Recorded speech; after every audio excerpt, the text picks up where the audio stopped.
এই মেয়েটি দেখতে খারাপ হওয়ার জন্য কলেজের কেউ তাকে পছন্দ করত না, কিন্তু মেয়েটির মেধা এবং লেখাপড়া ছিল গভীর মনোযোগ। সে কারণে তার বাবার রেখে যাওয়া গবেষণা সে চালিয়ে যেতে শুরু করে, আর কিভাবে মানুষের স্কিন প্রতিস্থাপন করা যায় সে বিষয়ে একটি ওষুধ আবিষ্কার করে ফেলে। এরপর যারা যারা তার উপরে বিরক্ত হয়েছিল তাদেরকে সে মেরে তাদের চামড়া নিজের মুখে প্রতিস্থাপন করে। আর শেষমেশ এই মেয়েটির পরিণত যা হয়েছিল তা খুবই ভয়ঙ্কর। গল্পের শুরুতে আমরা বে নামের একটি মেয়েকে দেখতে পাই। মেয়েটি একটি ড্রয়িং আঁকছিল। তখন তার বাবা তাকে জিজ্ঞেস করে, মা তুমি কি আঁকছো? তখন মেয়েটি বলে, আমি একটি কক্স ফুল আঁকছি। আমি তোমার নোটবুকে এই ফুলটি দেখেছি। কক্স ফুল হলো খুবই বিরল প্রজাতির ফুল, যা কেবল 5 বছরে একবারই মাত্র ফুটে, এবং তাও আবার 24 ঘন্টার জন্য। এই ফুলের গন্ধ অনেকটা পচা মাংসের মতো। বের বা লিও একজন বিজ্ঞানী ছিলেন, এবং এই ধরনের অদ্ভুত সব রেফারেন্সের তার কাছে নোটবুক ভর্তি ছিল। লিওর মুখে একটা অদ্ভুত জন্মদাগ ছিল, আর লিও এই লুকটাকে ঠিক করার চেষ্টা করছিল। তার জন্য লিও গ্রাফটিং পদ্ধতি ব্যবহার করে। এই পদ্ধতি প্লাস্টিক সার্জারিতে ব্যবহার করা হয়। ক্ষতস্থান এবং পোড়া দাগের জায়গা নিজের শরীরের অংশ স্থাপন করার দ্বারা ক্ষতস্থানটি ঠিক হয়ে যাবে। কিন্তু লিও সার্জারি ছাড়া একদম নতুন উপায়ে চিকিৎসা করতে চায়, যেখানে বিশেষ টেকনিকের দ্বারা স্কিনের টিস্যুগুলো আপনা আপনি একসঙ্গে মিশে যাবে। আর এই গবেষণার কাজ লিও প্রায় সফলের পথে। তাই সে প্রথমে নিজের উপর এই টেকনিক অ্যাপ্লাই করে। লিও আলাদা করে স্কিন কেটে তার জন্মদাগের স্থানে লাগালে তা আর স্কিনের সঙ্গে মিশে যায়, কিন্তু ধীরে ধীরে সেই স্কিনটি পুরো মুখে ছড়িয়ে পড়ে, যে কারণে সে আর নিঃশ্বাস নিতে পারছিল না। উপায় না দেখে সে তখন তার মুখে অস্ত্র চালায় এবং মুখের জায়গাটি কেটে শ্বাস নেওয়ার চেষ্টা করে, কিন্তু কিছুক্ষণের মধ্যে মুখ আবারও বন্ধ হয়ে যায়। যতবারই লিও মুখ কেটে ফেলার চেষ্টা করে ততবারই বন্ধ হয়ে যায়। বে তার বাবার এমন অবস্থা দেখে তার বাবার মুখ খোলার চেষ্টা করে। তখন সে বারবার তার বাবার মুখে ছুরি চালাতে শুরু করে। আস্তে আস্তে তার বাবার চোখ বন্ধ হয়ে যায়, আর এখানেই তার বাবার ভয়ঙ্কর মৃত্যু হয়। তারপর এখান থেকে সিন পরিবর্তন হয়। কয়েক বছর পর ঘটনা দেখানো হয়, যেখানে বে অনেকটা বড় হয়ে গিয়েছে, আর গালেও বাবার মতোই জন্মদাগ ছিল। সে খুব দেখতে খারাপ, এই কারণে তার সোশ্যাল লাইফ ভালো ছিল না। কেউ তার সঙ্গে কথা বলতে চাইতো না, আর তার কোনো বন্ধুও ছিল না। সেই কারণে সে খুবই দুঃখী ছিল। তাই সে তার বাবার গবেষণাকে সফল করতে চাইছিল, কারণ তার চিকিৎসার একটি উপায় এর দ্বারা সে নিজেকে ঠিক করতে পারবে, আর তার বাবার অসম্পূর্ণ কাজ সম্পন্ন করতে পারবে। আর তার বাবার অসম্পূর্ণ কাজ সম্পন্ন করে তার বাবাকে প্রাউড ফিল করতে চাইছিল। তাই সে কঠোর পরিশ্রম করে এবং সে নিউজিল্যান্ডের একটি কলেজে স্কলারশিপ পায়। এরপর সে নিউজিল্যান্ডে গেলে তার আন্টি তাকে তার বাড়িতে নিয়ে যায়, যেখানে ভিকে নামের একটা কুকুর তাকে দেখে বকতে শুরু করে। আর তখন তার কাজিন এসে তাকে চুপ করায়। তার কাজিনের নাম অ্যাঞ্জেলা। তার দাগহীন সুন্দর চেহারা দেখে বেশ কিছুটা হিংসা হয়। সেভাবে যে তার মতো যদি এত সুন্দর চেহারা হতো কতই না ভালো হতো। অ্যাঞ্জেলা বের থেকে অনেকটা আলাদা, স্বাভাবিক ছিল। যদিও অ্যাঞ্জেলা চাইনিজ ছিল, তবুও সে চাইনিজ খাবার পছন্দ করত না। চাইনিজ কালচারের সঙ্গে তার তেমন কোনো সম্পর্ক ছিল না, এমনকি সে চাইনিজ ভাষাও ঠিকঠাক মতো বলতো না। অ্যাঞ্জেলা তার মায়ের সঙ্গে ইংরেজিতে কথা বলতো। এদিকে বে চাইনিজ কালচার পছন্দ করত এবং নিয়ম মেনে তা ফলো করত। এই জন্য বের কাছে অ্যাঞ্জেলার মা অ্যাঞ্জেলাকে নিয়ে তিরস্কার করে এবং বলে যে বে কত ভালো স্বভাবের মেয়ে এবং তার কাছ থেকে তোমার অনেক কিছু শেখা উচিত। আর অ্যাঞ্জেলা এই কথা শুনে বেশ বিরক্ত হয়। এরপর অ্যাঞ্জেলা যখন তার বাবার সঙ্গে কথা বলছিল তখন বে লুকিয়ে তা শুনছিল। তাকে দেখে বেকে ঘেউ ঘেউ করে ডাকতে শুরু করলো। সে সেখান থেকে পালিয়ে যায়, কিন্তু অ্যাঞ্জেলা বুঝতে পারে এটি বিয়ের কাজ। অ্যাঞ্জেলা বেকে একদমই পছন্দ করত না। রাতে খাবার খাওয়ার আগে বেকে তার বাবাকে অফার করে এবং বলে যে আজ নিউজিল্যান্ডের খাবার দিচ্ছি, পরের দিন তোমাকে চাইনিজ খাবার দেব। অ্যাঞ্জেলা, ইভ এবং জেস তারা তাদের বাড়িতে চলে আসে। বাড়িতে ঢুকে তারা একটা চাইনিজ পূজা দেখতে পায়। এটা দেখে তাদের কাছে অদ্ভুত লাগছিল, কারণ এমন কালচার তারা আগে কখনো দেখেনি। সেখানে বের বাবার একটা ফটো ছিল। ইভ এবং জেসমিন বের বাবার মুখে একটা জন্মদাগ লক্ষ্য করে এবং অ্যাঞ্জেলা তাদেরকে বলে যে এই দাগটি বের মুখেও আছে। তখন ইভ বলে সেই জন্যই সে গলায় স্কার্ফ করে থাকে, এবং বে আর কি করে তা জানার জন্য ইভ এবং জেসমিন তার রুমে যায়। তারপর তারা রুমে গিয়ে অদ্ভুত এক ধরনের পোকামাকড়ের চামড়ার টুকরো দেখতে পায় এবং ড্রয়ার খুলে চেক করলে তারা রক্তমাখা সার্জারি কিছু ইকুইপমেন্ট দেখতে পায় এবং তারা ভয় পেয়ে যায়। তখন তারা বলতে শুরু করে এই মেয়েটি বেশ অদ্ভুত। তাই এর থেকে দূরে থাকাই ভালো। তারপর তারা রুম থেকে চলে যায়। কিছুক্ষণ পর বে যখন বাড়িতে আসে তখন তারা সবাই টিভি দেখছিল। বে তাদের পাশে বসে সিফুড খেতে শুরু করে এবং টিভি দেখতে শুরু করে। তখন তারা সবাই সিফুডে অ্যালার্জি আছে বলে অজুহাত দিয়ে সেখান থেকে চলে যায়। আসলে তারা বিয়ের সঙ্গে মিশতে চাইতো না। অন্যদিকে পল একটা মেইল পায় যেখানে বলা হয়েছে তারা 2 সপ্তাহের মধ্যে গবেষণার কাজ শেষ করতে হবে, নইলে তার ফান্ডিং বন্ধ হয়ে যাবে। কিন্তু পল যে গবেষণা করছিল সেই গবেষণায় সে অলরেডি ব্যর্থ হয়েছে, আর এই কারণে পল বের গবেষণার প্রতি এত আগ্রহী ছিল। পরের দিন কলেজে বে দূর থেকে এসে অ্যাঞ্জেলা, ইভ ও জেসমিনকে দেখছিল। তারা কিভাবে কথা বলে, কিভাবে হাসে, যেসব দেখে অনুসরণ করতে শুরু করে। আসলে সে হীনমান্যতায় ভুগছিল। তারপর বে সেখানে গিয়ে তাদের সঙ্গে কথা বলে। বে বলে আজ তার বাবার মৃত্যুবার্ষিকী, তাই সে তাদেরকে ডিনারের জন্য ইনভাইট করতে থাকে। তারা বিয়ের কথায় রাজি হয়ে যায় এবং তারা তার সঙ্গে রেস্টুরেন্টে চলে যায়। বে রেস্টুরেন্টে তার বাবার পছন্দের খাবার অর্ডার করে এবং অ্যাঞ্জেলা, ইভ এবং সবাইকে তা খেতে দেয় এবং তারা দুজন সেখান থেকে চলে যায় কারণ তারা সেই খাবার পছন্দ করতো না। কিন্তু জেসমিন বের খারাপ লাগবে ভেবে সেটাই খাবার ট্রাই করে, কিন্তু খাবারটি তার পছন্দ হয়নি, তাই সে বেকে সরি বলে সেখান থেকে চলে যায়।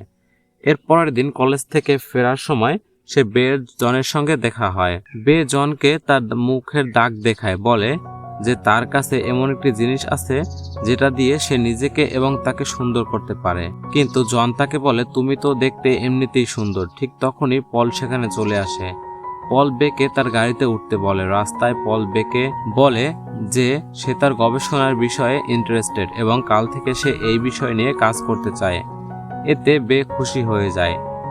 তারপর বাড়িতে গিয়ে বে তার বাবাকে এই কথাগুলি বলে। সেই সময় বে অ্যাঞ্জেলা এবং তার বয়ফ্রেন্ড জশের কথা শুনতে পায়। তারা দুজনেই তখন ইন্টিমেট হচ্ছিল এবং সে সেটা লুকিয়ে দেখতে শুরু করে, কিন্তু ভিকি তা বুঝতে পারে আর সে ঘেউ ঘেউ করতে থাকে। অ্যাঞ্জেলা তখন বুঝতে পারে যে বে তাদেরকে লুকিয়ে দেখছে। এরপর অ্যাঞ্জেলা রেগে গিয়ে বেকে বলে যে আজকের পর থেকে সে যেন তাকে চোখের সামনে না দেখে, তার ধূপের গন্ধ ও খাবারের গন্ধ সে যেন না পায়। এতে বে খুবই খারাপ লাগে এবং সে কাঁদতে শুরু করে। পরের দিন বে পরের গবেষণার কাজ শুরু করে। গবেষণার সময় তারা বুঝতে পারে যে স্কিন জোড়া লাগানোর জন্য একটা অর্গানিক উপাদানের অভাব রয়েছে। এই বিষয়ে তারা দুজনে বিভিন্ন ধরনের গবেষণা করতে শুরু করে, কিন্তু তারা বারবার ব্যর্থ হয়। কিন্তু পল তার ধৈর্য হারিয়ে ফেলে। পল বে এর উপর খুব রেগে যায়। ঠিক তখনই জেসমিন সেখানে আসে। পল তখন বেকে সরিয়ে জেসমিনকে তার ল্যাব অ্যাসিস্ট্যান্ট বানায়। এরপর বে এবং জেসমিন দুজনে একসঙ্গে কলেজ থেকে বাড়ি যায়। জেসমিন বেকে বলে যে স্কার্ফ দিয়ে তোমার মুখ ঢেকে রাখার কোনো প্রয়োজন নেই, সবকিছু ঠিক হয়ে যাবে। আর তখনই বে দেখতে পায় কক্সফুলের একটি পোস্টার পড়ে আছে। সেখানে লেখা ছিল এই ফুলটা 5 বছর পরে ফুটেছে এবং সেটা আর মাত্র 24 ঘন্টা থাকবে। এটা দেখে বে ভাবে সেখানে গেলে হয়তো স্কিন জোড়া লাগানোর সেই অর্গানিক উপাদানটি পাওয়া যাবে। এরপরে সে রাতে গোপনে সেই জায়গায় যায়। এরপর সে ওই ফুলের কিছু তরল পদার্থ সংরক্ষণ করে আর ল্যাবে নিয়ে গিয়ে বাবার তৈরি ফর্মুলার সাথে ওটা মিশিয়ে দেয়। এর পূর্বে নিজের উপর সেটা ট্রাই করে। সে তার পায়ের স্কিন তুলে সেখানে নতুন স্কিন লাগায়। এরপর সেখানে ইনজেকশন দেয়। সে সময় অন্য এক রুমে পল এবং ইভ রোমান্টিক সময় পার করছিল আর তারা তখন বেকে দেখতে পায়। পল সেখানে গিয়ে বলে সে এখানে কি করছে। বে তখন তার পা দেখায় আর বলে গবেষণার এই ফর্মুলা ঠিকঠাক মতো কাজ করছে। আমি স্কিন জোড়া লাগানোর সেই অর্গানিক উপাদানটা খুঁজে পেয়েছি। ইফ তার এই বিষয়গুলো দেখে খুবই খারাপভাবে নেয়। সেখানে গিয়ে এমন একটা বিহেভ করে যেন তারা কিছু ভুলে করে ফেলেছে। এরপর ইফ গাড়িতে করে লিভ অফার করে। সেও তখন আনন্দের সহিত সেটা গ্রহণ করে, কিন্তু যাওয়ার সময় তার নোটবুকটি ভুলে ল্যাবে ফেলে আসে। আর পল এই সুযোগটাই কাজে লাগাচ্ছিল। সে তার গবেষণা নিজের নামে চালিয়ে দেওয়ার চেষ্টা করছিল যাতে সে জনপ্রিয় হয়ে উঠতে পারে। এই ডায়েরিটা চাইনিজ ভাষায় লেখা ছিল, তাই পল তার বন্ধুকে সেটার ছবি তুলে পাঠায়। এদিকে ইভ সেই ছবিটা অ্যাঞ্জেলাকে সেন্ড করে। তখন সে রেগে যায় আর ভাবে বাড়িতে গিয়ে তাকে উচিত শিক্ষা দিব। অ্যাঞ্জেলা বাড়িতে ফিরে এসে বে এখনো বাড়ি ফিরেনি। এদিকে ইভ তাকে ডেকে নিয়ে নির্জন একটা জায়গায় চলে আসে। ইভ তাকে বলে তুমি কি ভুল করেছো? টিচারের নিজের প্রতি আকৃষ্ট করে কখনোই ভালো রেজাল্ট করা সম্ভব না। বে ইফকে বলে আমি তেমন কিছুই করিনি, কিন্তু ইফ তার কোনো কথা শুনে না। সে তাকে উল্টোপাল্টা কথা বলে সেখান থেকে চলে যায়। এতে করে বের অনেক খারাপ লাগে আর সে কাঁদতে শুরু করে। এরপর সে সেখান থেকে পায়ে হেঁটে নিজের বাড়ি চলে আসে, কিন্তু বাড়িতে আসার পর সে আরো বেশি কষ্ট পায়।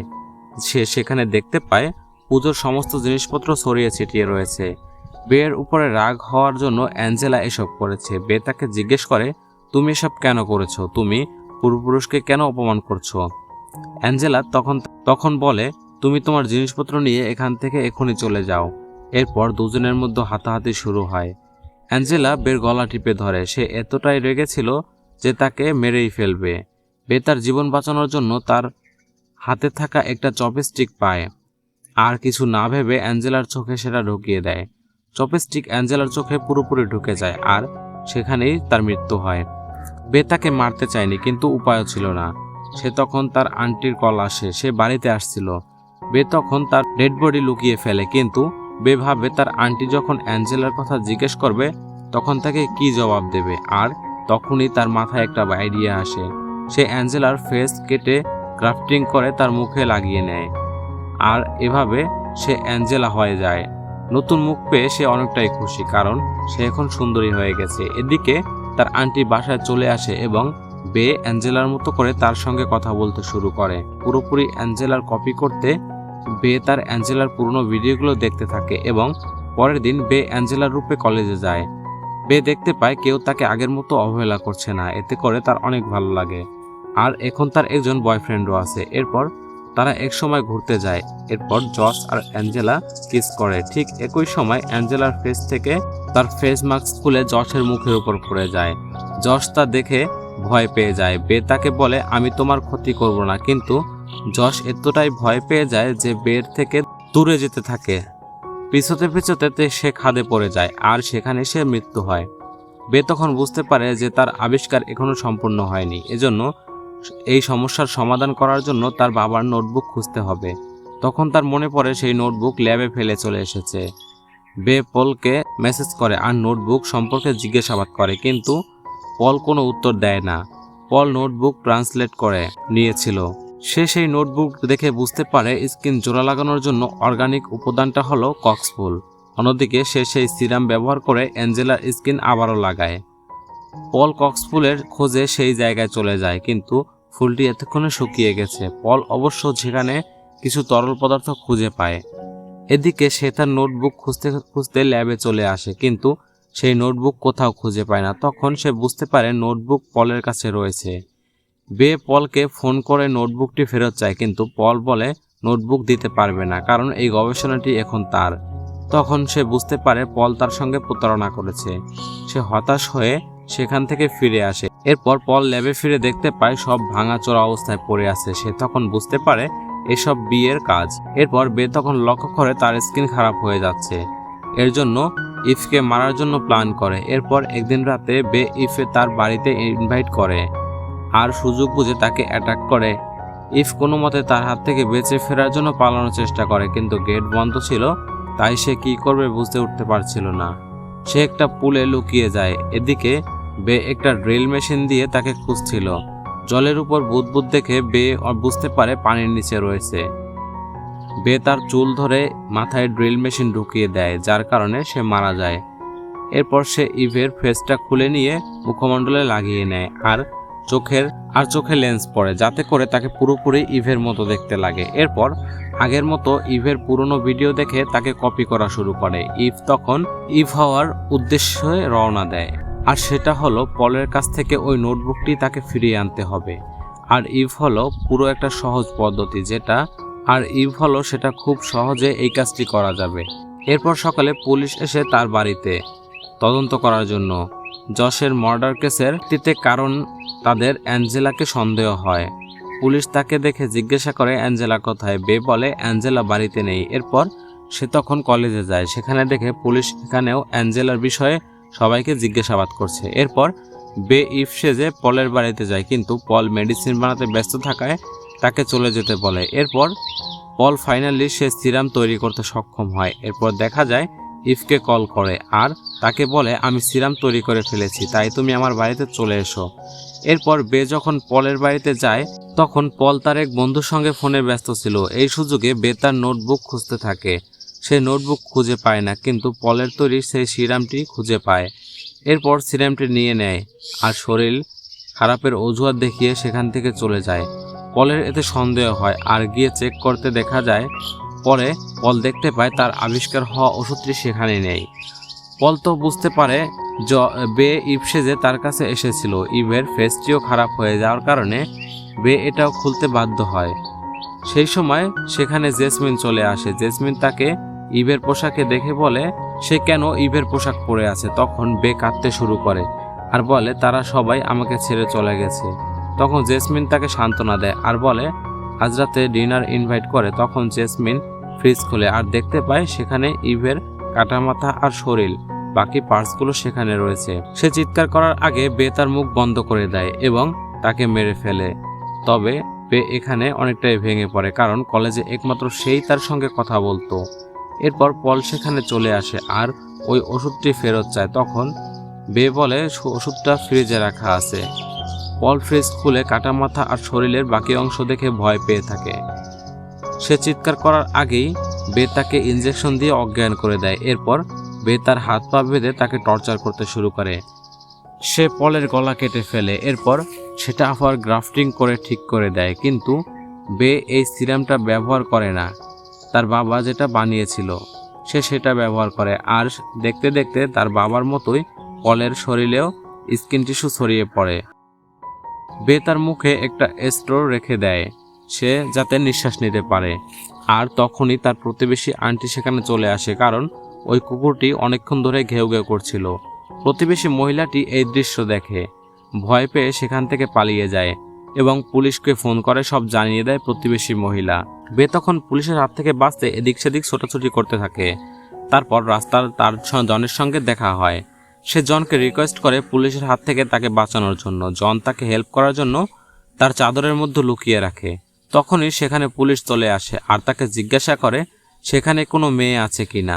জন পুলিশকে বিভ্রান্ত করার জন্য অন্যদিকে পাঠিয়ে দেয়, কিন্তু এই সময় বের হাতে থাকা সেই সিরামের বোতলটি ভেঙে যায়, যার কারণে দুজনের শরীরে টিস্যু একসঙ্গে জোড়া লাগতে থাকে। এরপর পুলিশ অ্যাঞ্জেলার বাড়ি থেকে 3টি মেয়ের লাশ উদ্ধার করে। এরপর আমরা অ্যাঞ্জেলার মাকে দেখতে পাই। সে খুব চিন্তিত ছিল আর বেকে রাস্তায় রাস্তায় খুঁজে বেড়াচ্ছিল। আর সেই সময় রাস্তায় একজন ভিখারিকে খুঁজে পায়। তার চেহারাটা এতটাই বিদঘুটে ছিল যে তার দিকে তাকানো যেত না। তাকে দেখলে ভয় পেয়ে সবাই সেখান থেকে পালিয়ে যেত।